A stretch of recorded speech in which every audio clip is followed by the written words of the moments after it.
All bricked up. Well, oh my God. Good morning. Good day, everybody. How are we? How's it going? How's it going? Welcome back. I hope everybody has had a good Christmas and is having a good holiday period here. How was Christmas? Christmas was good. Yeah, really nice chill day. Yeah, really nice chill day. Yeah, I got this nice hat for Christmas. Now I have a nice hat and I got a sweater. But so I'm just, you know how like after Christmas, you like when you get clothes and things, you just tend to just wear them. And that's what you want to do. So yeah. That's what I'm doing. Wearing all my Christmas stuff. Wearing all my Christmas stuff. It was nice. Yeah, serious Joe. Good Lord. Yeah.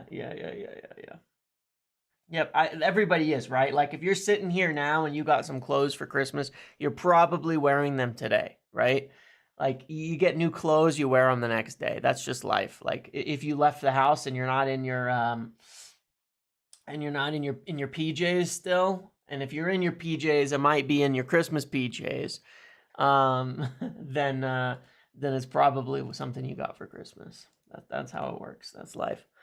Yeah, we could talk about Malacia. We'll talk about all of that kind of stuff for sure. There's a number of things to make mention of here. Can't believe that Maguire's starting in. Why? Maguire's in Amarim's best 11. That's why he started against Arsenal and City. But yeah, I'll get 12. So what do I want to talk about today? So let's talk about the match first. Let's talk about the match first. Let's talk about the lineup. Let's get right into that. Obviously, that is the key thing at this point in time. This is the lineup for today. And yeah, I mean, look, the reality is that this is, as of now, probably Amarim's best 11. You know what I'm saying? It just is. This isn't, but you have to also obviously bear in mind, best 11 doesn't equal it's good enough. It just means that that's what we've got. If we take a look at it, this is clear, right? We've all discussed this time and time again. This is clear. This is our best right here. This is our best. This Ugarte-Mainu partnership is the one for the future. Højlund is our best striker right now. I would say so. You know, he's got to do better. But he's our best striker right now. Ahmad obviously has to get into the team. You could argue Ahmad here, maybe Mazraoui over here, but then who do you put in here? Mason Mount is injured. Rashford's not in the team. Garnacho's out of form. So, yeah. Bruno in the front three is a lot better than Bruno not in the front three. So even though I have huge concerns on Bruno right now, there's games he's been better. In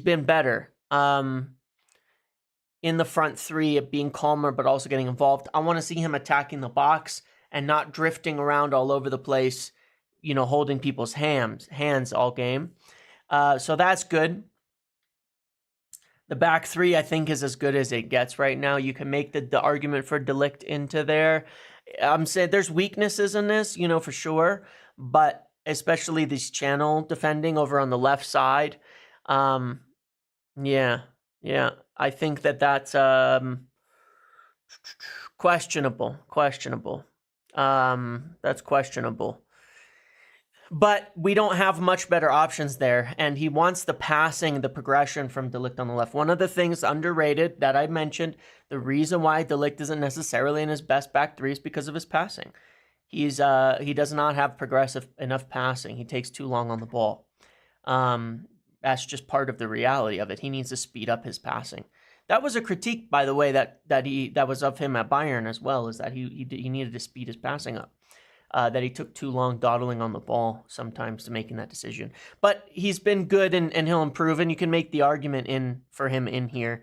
But look, Maguire has started against both Arsenal and City and central center back and pushed De Ligt to the right, but Lenny Yoro will be the long-term guy there. So that does tell you what he rates. And the answer, Maguire is in his best 11 as of now, but it's close enough there. And then at fullback, I mean, you got to get Mazraoui in, but obviously this isn't really working out, right? It definitely tells you what we need. You know, as we've talked about, this left side, this is an issue. This combination here is an issue. And then these guys got to get going. You know, these guys really got to get going, especially two of these guys. But otherwise, it's pretty good. You know, it's basically, I did it in the last video where I took out like all 4 of these and I said, this is my core. You know what I'm saying? Like, this is my core team right here. This group.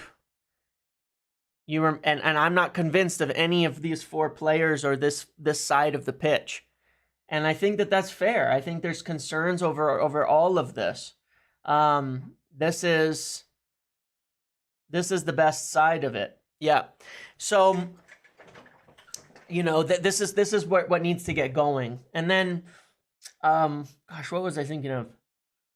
Why are we not using? We don't have academy players that are ready. I'm not gonna lie. You know, like I told you, let's talk about that academy thing. Because 2 weeks ago, I told you that they wanted to be more ruthless with the academy side of things, right? We discussed that on one of these live videos, from what I recall. Wishing you and your family and loved ones the most wonderful gift of Christmas. Thanks. Thank you, Simon. You know, that we wanted to be more ruthless with the academy. And a big part of the issue is that, and then there was some comments about there were some reports about there's some tension between Wilcox and them and such, right? And part of the problem is that I think people have vastly overrated our academy, you know, in terms of the readiness of the players when they look at them. You know, we've got academy players in this team. Kobbie Mainoo is in here, right? People knew he was going to be that good since he was 13 or 14 years old, you know? But everybody knew it. Every step of the way, everybody knew it with Kobbie Mainoo. Besides that, we have not had that obvious of talents coming through. You know, we haven't. And the evaluation has been that it's, you know, that it's maybe not been good enough on that front and that we need better. We need more out of it. It's not like it's bad. Obviously, we always get something from the academy, but we definitely need more. And their evaluation, though, is that they're just not ready. But do realize it is harder for players to get into a top side from the academy than it is to go into smaller teams. That's why Chelsea and City sell so many of their academy players, because the leap from the academy to the top of the league where Chelsea and City play is huge. It's massive. It's way bigger than the leap from there to like Fulham, you know, or to something, or to Forest or something like that. So that's why they sell a lot of academy players, because they're not ready. They sell them with buybacks, get them out to play senior football for a few years, and then they can bring them back or something if they're good enough or not, right? But that's a big reason for that. That leap is huge, and that's the approach, and that's why you got to move players on. But that's the issue. Right now, he doesn't really have time to get in academy players until he's got his fully settled, you know, first 11 sorted out. And I think that that's really the key as of now, is really sort out the senior players first before you start introducing academy players in. Because the other issue with introducing any academy players that could be ready is we've ruined a lot of academy players, in my opinion, by introducing them into an unstable environment and an unstable team, either in the short or long term. We can take the example of Marcus Rashford today, right? Not being included all of this time. He's been in the senior team for a long time, right? How different would his career have been with the talents that he has if he had come through into a settled team? You know what I mean? If he'd come through into a settled team without the chaos that we've had the last 10 years, how much better of a player he could have developed into, right? Than what has happened over the course of his career in terms of talent, right? But yeah, we haven't produced that many. You know, Rashford, Greenwood, Mainoo. Otherwise, you know, Garnacho, we bought him when he was almost already ready. Same with Alvaro, you know, etc. I've done some research. Ruben absolutely loves elite ball carriers. Totally correct. Totally correct. I point that out a lot of times in the watch-alongs that the players who can carry the ball well are the best. That's why he really likes Kobbie Mainoo and Manuel Ugarte. These are both ball carriers, good players on the ball. There's a lot of that. There's good players, good carriers on the ball. Ahmad as well, obviously. That is something he really strongly rates, is good ball carriers in every single position. No doubt about that. That is totally correct. That assessment that you've made is very, very true. And it'll be the same on these wide areas. He's going to want players who can carry the ball through the spaces. Now, I know that you'll look at this team and say it's too defensive, and you're not wrong. Ruben Amorim will consider that it's too defensive as well, right? Yeah, Ugarte's very good on the ball as well, but he's also a very good carrier. It's too defensive. It's too defensive. He would agree with you. That's why he started with Ahmad here. The problem is we don't have, like, if we had a really, really flying number 10 in attack, then he would probably put Ahmad back over here and be putting, Garnacho or Rashford in here. But as it were, he will feel that it's a weaker team by doing that, right? And that's the issue at the moment. He will agree. He would agree it's too defensive. Look, these are not supposed to be defensive fullbacks, right? These are not supposed to be defensive fullbacks, right? They're supposed to be wingers, okay? And that's why he started with Ahmad in there as a winger. Is because they're supposed to be wingers. They're supposed to be attackers. But we don't have enough. We don't have enough players. If we had more attackers, we would be putting attackers at wingback. We don't have enough attackers, and we don't have enough defenders. So it's like, it's a conglomeration of problems here, right? He wants to put wingers at wingback, and especially and ideally inverted wingers on at least the right side. Yeah, I would agree.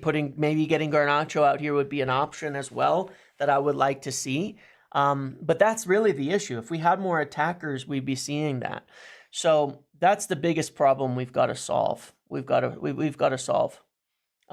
Is how I agree. There's not enough forwards on the pitch, but he doesn't want to play out of form forwards who are not playing well just to fit them into the team, right? That's kind of the issue. Now, one could argue that Dalot hasn't been any better, but he's also fit enough to play every single game, and that definitely matters too to him. Quite obviously, that makes a bit of a difference to him as well. So we'll have to accept that, right? We have to accept that for now, but we also have to recognize that this may change. This may change. In the January window now, right? Okay, so Tyrell Malacia is not in the squad. I can't say this is for sure the reason why, but you know how long I've been banging the drum about January and that they'll be looking for left backs, right? And I'm riding with Fabrizio on the Kirkez name, right? I think that Kirkez was one of the names that I mentioned a long time ago, before last summer, and I think was pretty early on I mentioned him. And Fabrizio has been on that one since that time as well. But I would continue to ride on the Kirkez train. You know what I mean? In that he would be someone that we could get, that we've been watching a long time, and that matches a lot of the traits that we would want. He's good on the ball. He's good carrying it. He has elite physical tools, which I think is very important. Speed, pace, all of that, physicality, getting up and down the pitch. Everything. He has that. And that would be, for me, an ideal kind of left back there. And Prem proven is important too, right? Being able to get right in and play, which is what we need. Now, is that possible in January? I don't know. But Fabrizio confirmed as well that United are more strongly in front for Kirkez than Liverpool. And I can't speak to Liverpool because I don't know. But I do know we really liked him. We really liked him. And we can continue to really like him. We continue to really follow him. And that has been a big difference. That could be a big game changer for us if we decide to go for him. He fits all of the traits. I think Ornstein made comment that, Davies is probably not on the priority. And that makes sense because we probably can't get him, and he's quite expensive. The advantage you take as well of a player like Kirka is you have to think about the math on this, right? Does this? It's not going to pull. Okay, so let's say he's on. I mean, he's at Bournemouth and he's young, right? So what do you think? What do you think his wages are? 30,000, 35,000. I mean, I could look it up probably, right? What's his Well, I mean, I don't know if these are. You never know if these are totally correct, right? Yeah, he's on 30,000 a week. Less than 30,000 pounds a week. Less than 30,000 pounds a week. 30,000 US a week is what he's on. Okay, so let's say you give him 60K. Okay, you double it. Let's say you double his wages, right? And then you pay 30 to 40 million for him, which I think is the price that was been estimated, right? Then what you're talking about there is a hit yearly of 3 million for wages, and you're talking about 6 million, 7 million. So it's a 10 million a year cost from a PSR perspective, okay? I would bet you that Tyrell Malacia is on almost 7 million on his own in terms of wages, okay? I would bet you he's on 100K, right? Or a little bit higher based on how we were giving out salaries. So if you could loan Malacia and get a chunk of his wages covered in January, for example, you cover the majority of the cost for a player like Kirkus to come in. If you could move Eriksson on, you're covering more than enough. Yeah, we put Brandon Williams on like 75K right out of the academy and stuff. Yeah. If if you can make, if you can, so you're going to get huge cover, you can cover the majority of the cost on these things by moving some players out. So if we can spend at all, then it's possible to do it, but it's not that big of a hit. It's potentially not that big of a hit. And if we can move any players on, then we could do it. And if you can get a player that can come right in, then obviously it becomes even better. It becomes even better. So, we'll see. We'll see. We will see what they do with this, but this has been a priority for some time, and perhaps they're making a move for it. The Olmo one, I really have no idea. I honestly have no idea. It's funny because in the last show we were talking about 10s, I think. We were talking about how the 10s will definitely be a priority and what would be the best 10 to get in, what type of attacker would be the best to get in. And a lot of people are talking about Danny Olmo. It's hard because it's not really solid yet, any sort of links to him. But a lot of people are mentioning Danny Olmo. I was talking about Barcelona because of Rashford. And I was saying, there's potential there with Barcelona because they've been interested in him in the past, even though they can't afford right now, because they have potential assets we could take that would give them the financial possibility while also providing benefit to both sides. So I don't know how it would work with something like that, with a Danny Olmo. I don't know how it would work with something like, like we've talked about some of the other names that we could look at there. So I don't know how realistic any of those things are, but it is interesting as a thought. If there's any truth into it, that's where we could go. But look, the biggest thing here is, and this is where it gets kind of wild, right? Where I think the biggest thing that they're trying to line up right now is if they can get any players out in January, right? The other thing I don't know that we don't necessarily know is that Sancho deal. If we know, so it's an interesting point here. If we know we're going to get that 25 million, which I think Chelsea have to finish above 14th, right? Which is almost confirmed. If we know we're going to get that 25 million, when does the obligation kick in? Does it count during this fiscal year before July 1st? Because then if so, then we can probably count on that 25 million to come in now, right? We can probably count on that 25 million to come in during this, fiscal year, during this year, and that might be part of easing some of the stress of the finance and all of that, knowing that we're for sure getting that now. Even though it was pretty sure, technically it wasn't because it was just an option. But I know they just lost, but they're going to finish above 14th, right? I mean, I think they to finish, well, the league is so tight, I guess it's not that guaranteed, but we probably can be pretty sure they're going to get him. They're going to get it. When you add up all the numbers, we've got Casemiro, who's obviously on his way out. As I shared about 2 months ago, Casemiro and Eriksen, they would sell in January if they could. And they've been looking at options for it. You can see, not rated, not a part of the future for United and on big wages. Casemiro and Eriksen alone cost United in total over 550,000 a week, I believe, right? So that's 27 million a year in wages between the two of them. Okay. 27 million a year in wages between the two of them. That alone funds Kirkes, funds a 10, could fund 2 or 3 good signings coming in. And Eriksen will be gone regardless in the summer, but Casemiro, if there's a way to move him on sooner, then they would. So this is really what they're trying to figure out for January because money is tight. I did my video on Monday, about why all these things are happening and the things that people aren't happy about and all that shit. And I get it, like I said, but the finances are what they are. And what's been made very clear to me is that they need to move players out, right? They need to move players out. They need to cut those wages down. And they have we potentially have some huge assets in terms of, in a way of being able to improve our financial perspective for January and for summer between Casemiro, Eriksen, Rashford, and maybe others, but between all of those, we can cut the wages down by nearly $1 million a week. Okay,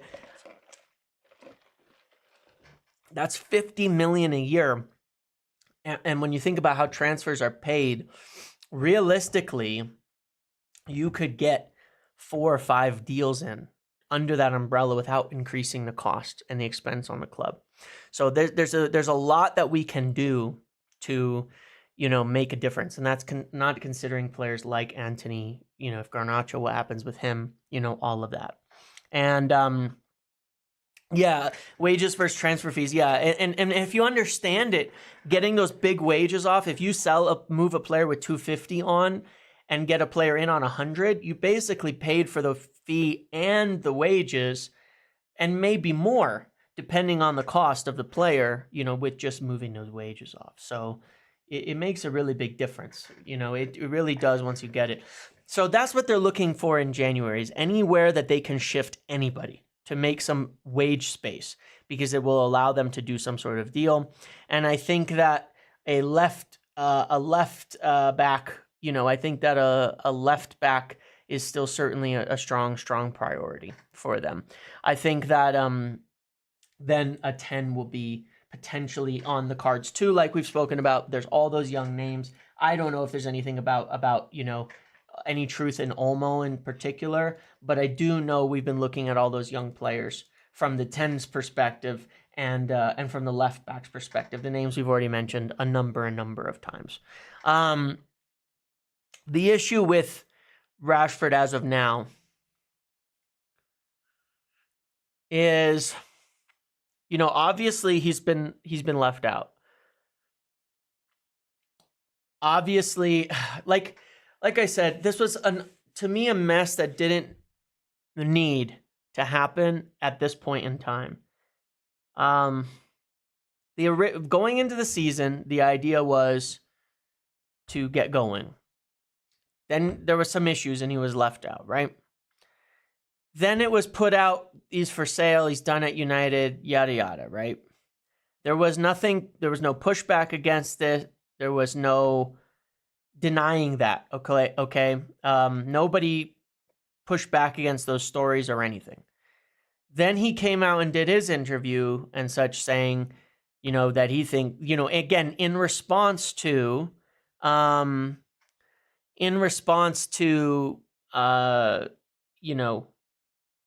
those headlines.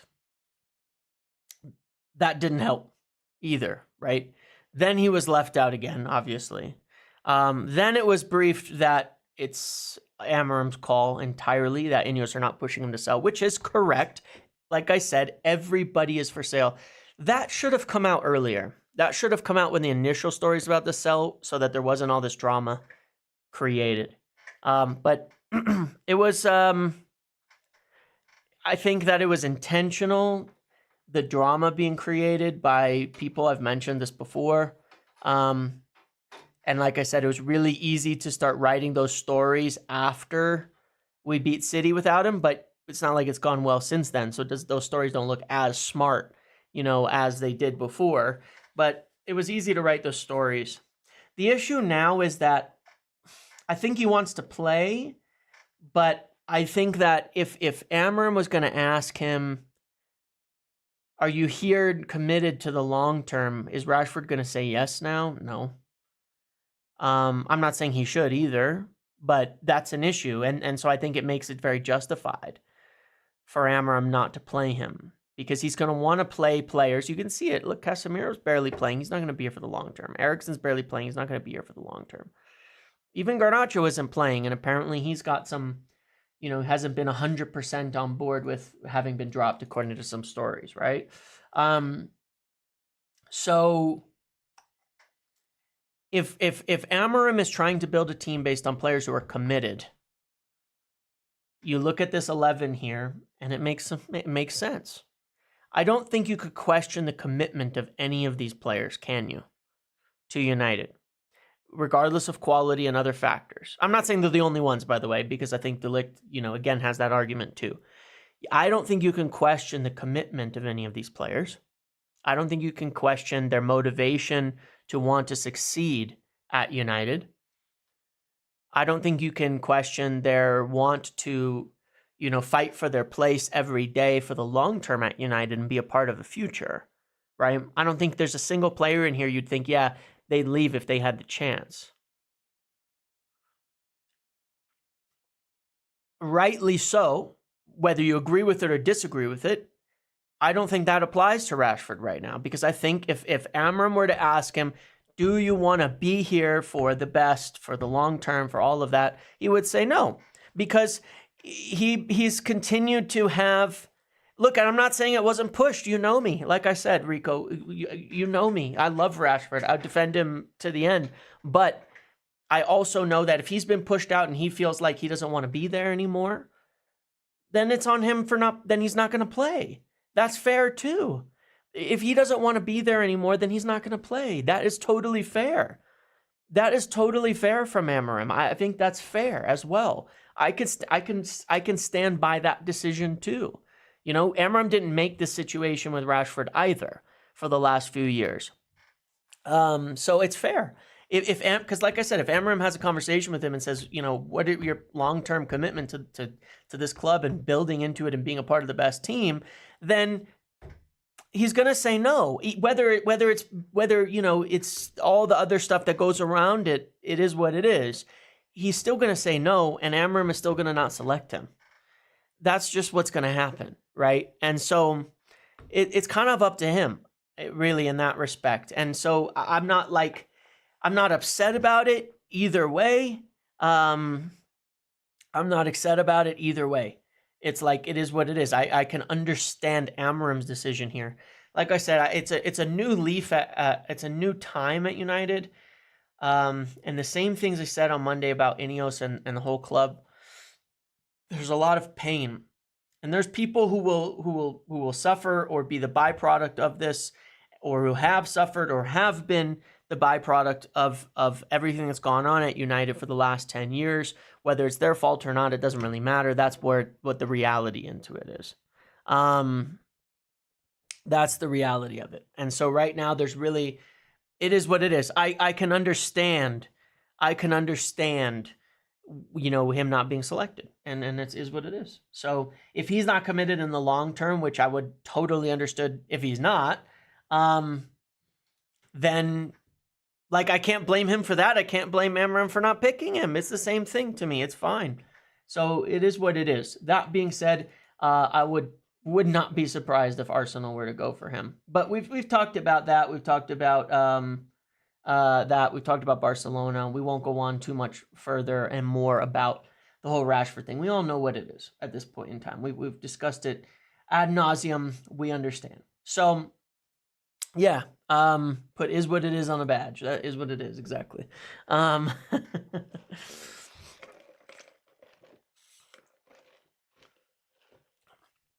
You know, the club has been a mess. I think that Rashford's whole career is essentially a symptom of that. Of like I said, if he'd come into a settled team for the last 10 years, it'd be a very different view of Rashford, but he'd be a different player and it'd be a whole different environment as well. And I think that ideally in the long term, you want to never have stuff like this happen again.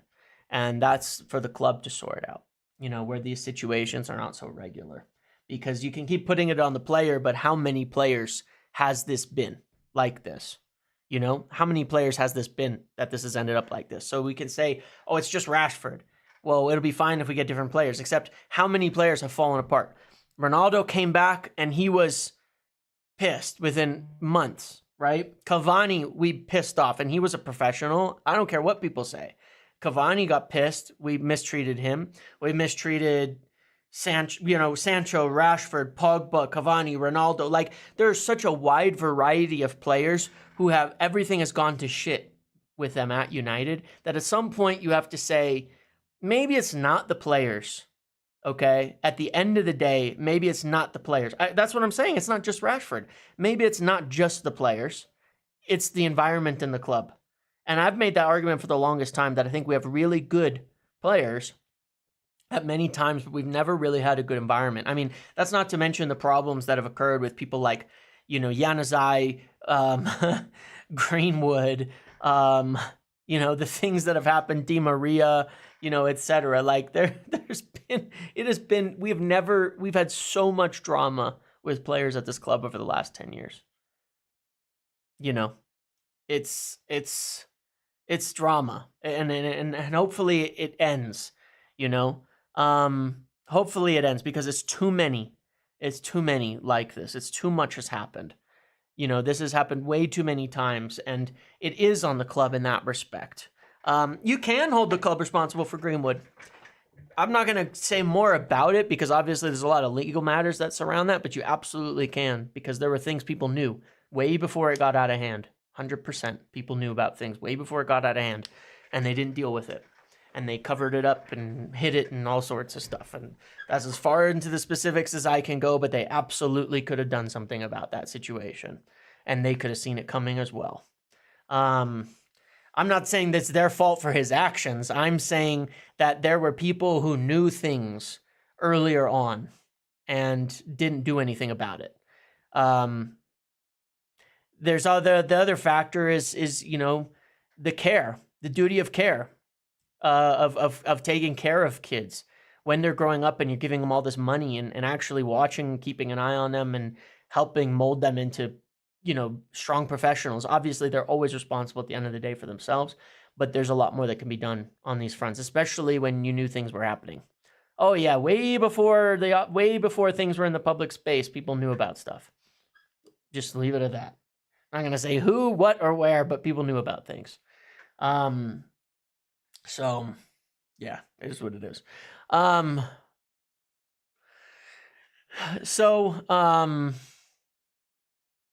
Yeah, there is. So, look, yeah, and part of it is that as well. We've given out wages like crazy, right? We've given out wages like crazy to where we've had a point where, as well, players are under too much pressure. Like, you know, if they're performing, we're always under such financial pressure that the minute a player's form drops off, it becomes a huge problem, right? If Rashford's on 125,000, 150,000 a week and is a decent player in this team, you'd never get all the discourse. You'd be really happy with everything that he produced. If you had the same for Maguire, and he would never have gotten the abuse he got, for one, which isn't his fault, but you know, it wouldn't be such a problem as it had been at times. Antony's wouldn't be such a problem. If Casemiro wasn't on such massive wages, it wouldn't be such a problem. You know, there's a lot of reasons for all of this kind of stuff to have gone on that creates an atmosphere that is problematic. So the club have to sort that out.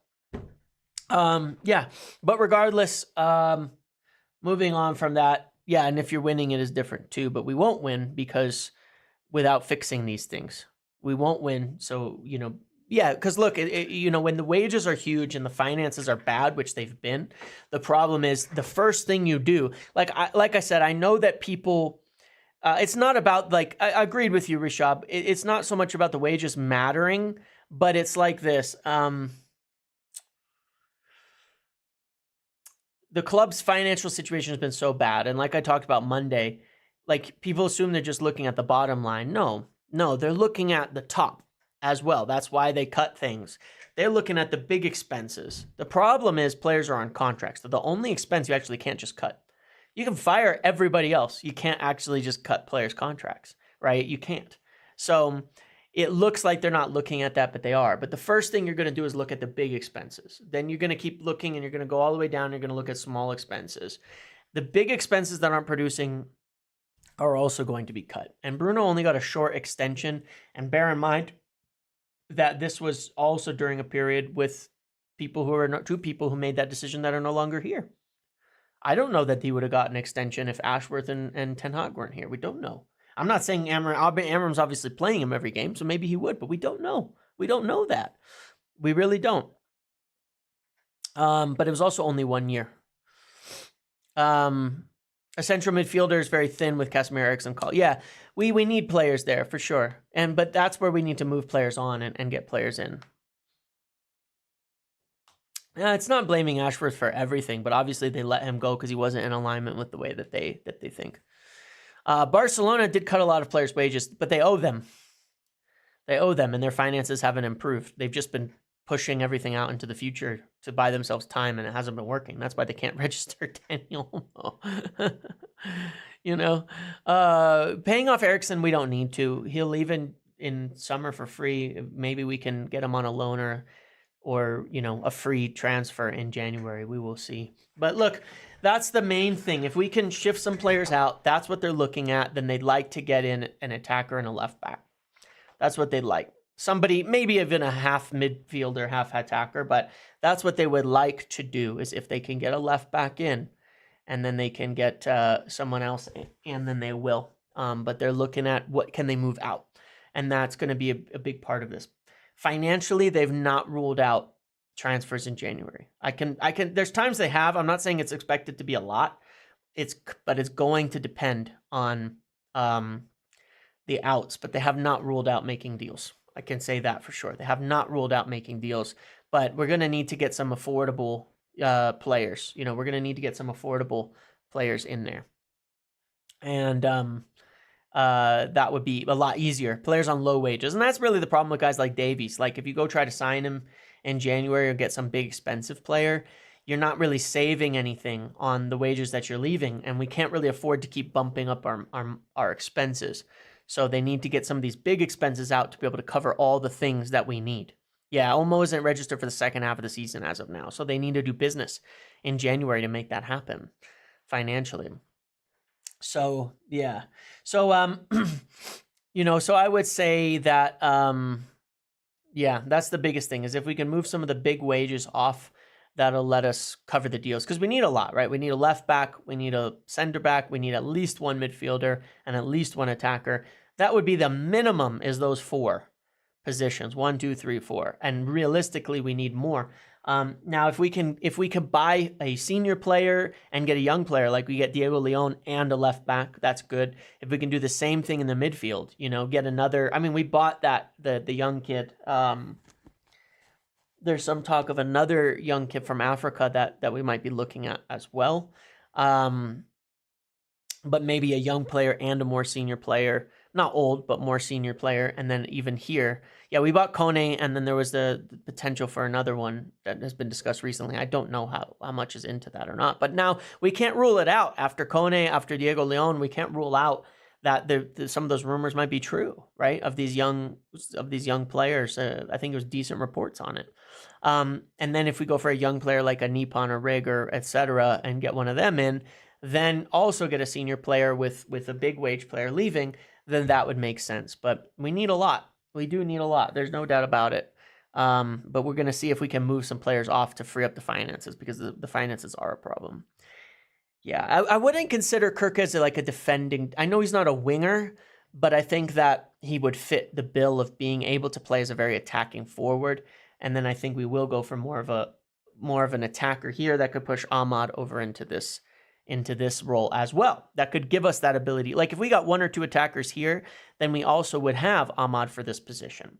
And if we get 1 or 2 attackers here, maybe one of them is also capable of playing this left wing back type of thing. Yeah. In terms of the midfield, there's been talk of Ederson. We have watched him. We chose Ugarte over him, right? But that doesn't mean we wouldn't sign him potentially, right? So if we could get Ederson in here and then Kone comes into the team by next year, and we've got Ugarte, Mainu, Ederson, and Kone, and maybe another young player, then that's a good complement of young, exciting, potential deeper midfielders, right? And then if we can do the same thing up here, that would be very good. Ederson is a real link. I don't know if we're going to buy him as of yet, but probably more realistically next summer, he could be affordable, and he could be really good as a third senior midfielder to add to this group, with Eriksen and Casemiro moving on, where we don't have to pay extreme wages, but that could be really good. That fits into this. I like him. I think Ugarte is better than him. But I think that's fine. He's also a good young player that could develop further, but I like him. So I think that would be a good choice. If we could get like Kirkes and an Ederson for extra depth next summer, and another center back and another couple 10s, that would give us a lot better options across the board here, for sure. So that would be good. So we'll see. I don't know about the transfer fee. I mean, what's his contract look like? Because there was a while back that apparently he wasn't going to be very cheap, or not that expensive. So he's got 3 years left. No.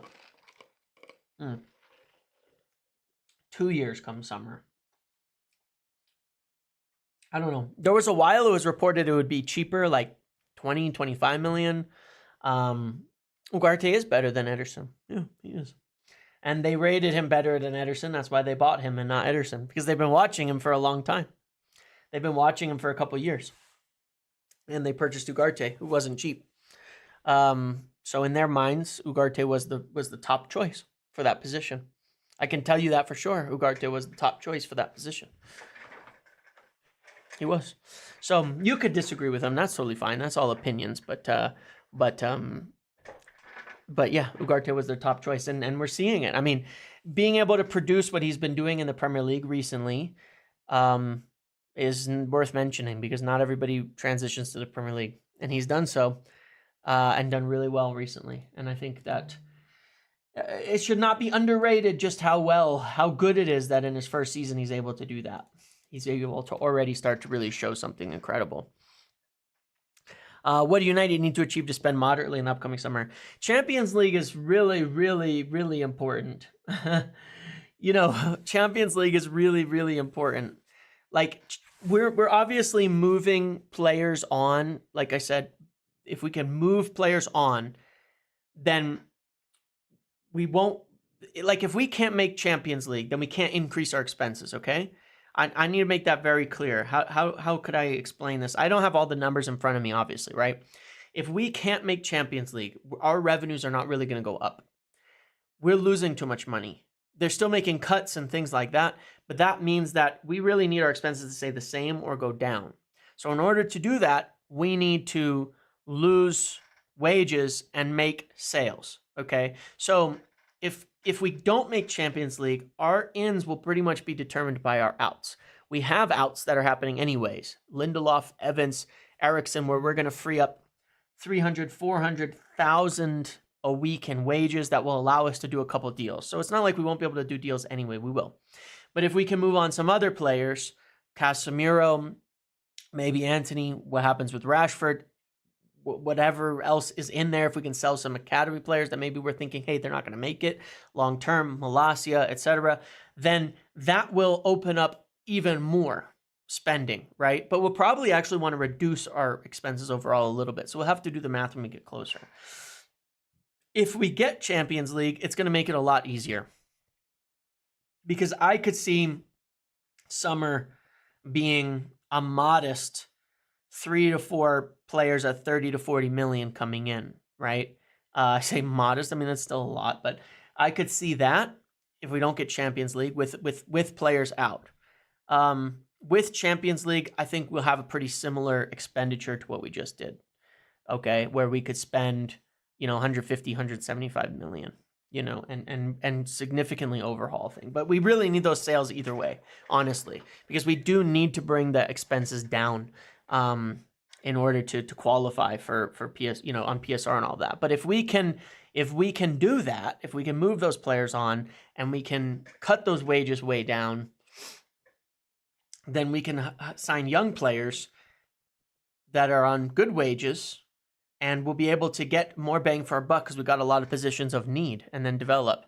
I mean, look, like if Casemiro, if Rashford was sold, if he was fully and we didn't have to pay off his wages, then yeah, I mean, that alone would fund an enormous amount because of the profitability of it. Same goes for Garnacho, but as well, things like Casemiro is a big deal. If we can move Casemiro on where at least we're getting his wages off, even if we don't get any fee, then it would help a lot.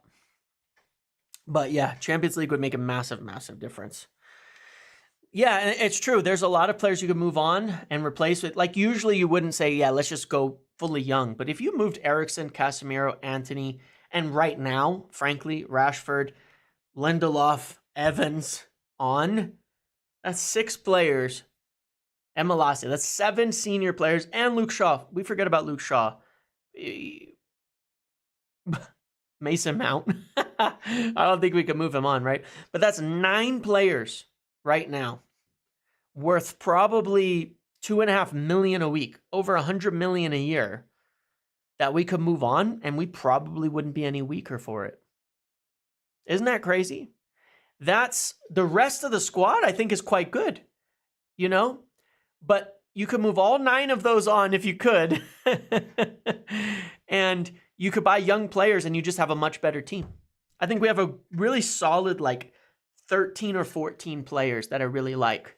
And then, not all starter quality, mind you. Some of them I think are good depth, though. I think some of them are good depth. I think Xerxes will come along and be good depth. I think that Garnacho would be good depth. I think that Dallo be good depth. I think that there's a lot of players who could be good depth, but not starter quality. But that gives you a good base. 6 starters maybe to start with, like we talked about the 6 we selected, maybe 7. Good depth. But if you can move as many of those 9 on as possible to replace those 4 starters and give you a couple more young players, you're just going to be better off. So there's a lot of improvement to be had here if we could move. So, all right, I got to end it there. I'm going to head over to the watch along. Please come join me. It's a lot of fun. It's a really, really fun time watching them, more than you think. And it's always a good time. Makes the pain of losing a lot easier as well. So come join me over there. I'm going to end it here. Thanks for hanging out with me today. I hope you enjoyed your Christmas. Happy Boxing Day. Hopefully we win. Podcast soon. And we might have to push it to Monday. And then it might be right after the game on Monday or before. It's been hard to coordinate times with family and stuff over the break with both of our kids being back. My kid wanted to come today to do the watch along, but he's feeling a little sick. He might join me on one of these watch alongs sometime. He's been he's begging me. He's 6 years old. He's been